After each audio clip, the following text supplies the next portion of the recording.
As you mentioned, the children should not be taught yoga or the inner science when they are kids. So when do we actually start the process of thinking pure and not letting the impure thoughts into you? Where did you get this pure thought and impure thought business? Not me.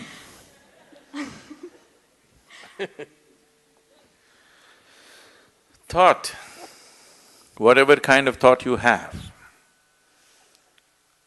whatever thought you generate on your mind is only coming from the data that has already been fed into you, isn't it so?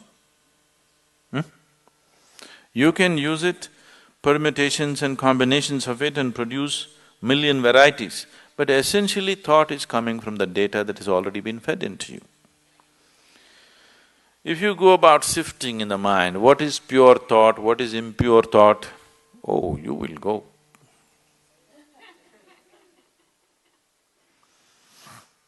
And if you're trying to curb the impure thought and produce pure thought, you've finished. All the things that these so-called religions told people are sins, they have become the full-time activity of human mind. If they had just left them alone, everybody according to his inclination would have gone where he has to go. Now it's not like that, it's painted in everybody's mind because they said, this is a sin, do not think about it. Endlessly they're thinking about it. They're not even as free as dogs and cats are, human beings. Simply because somebody put this idea that there's something pure and impure. Whatever impure things you learnt at the age of 25, I do not know. I have not come in touch with anything impure in the world yet. I don't know where you came in touch with all these impure things in 25 years. I have not seen anything impure in this world, have you? Have you seen something impure? I have not seen anything impure in this world.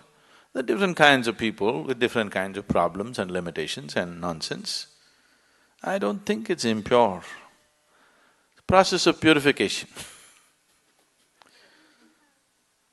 In different stages of purity, I see people.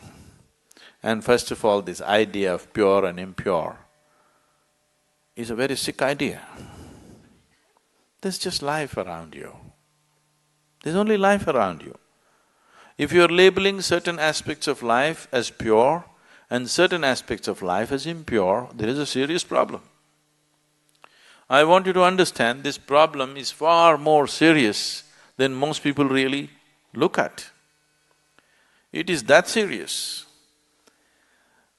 Right now, many religions and cultures on the planet have labeled the fundamental biology itself as impure. Yes? Yes or no? The basic biological processes themselves as impure. Sexuality is impure, a woman's menstrual cycles are impure.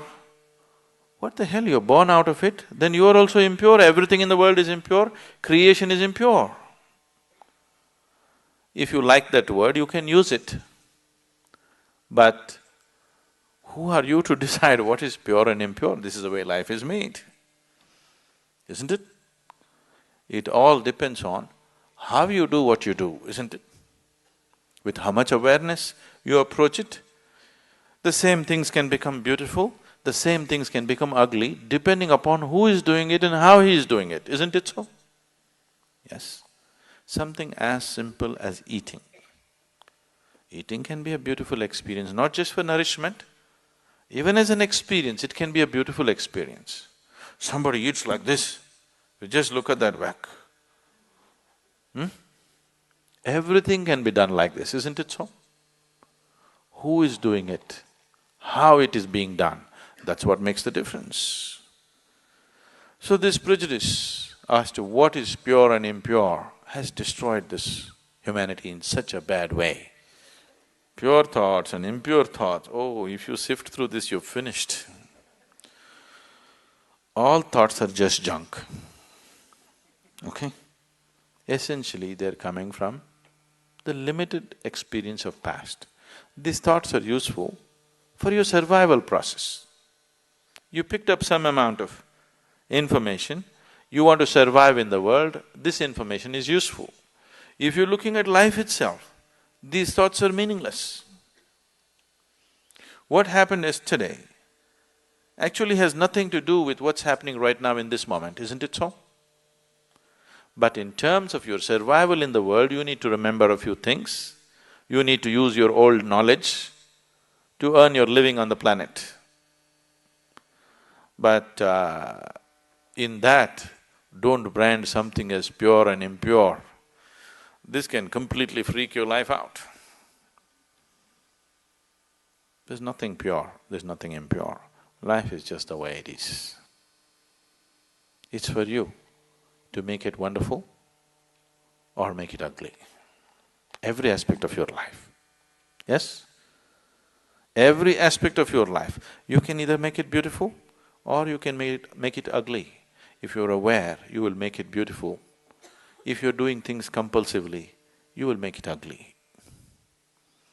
Anything in your life, if you do it compulsively, it becomes ugly, isn't it so?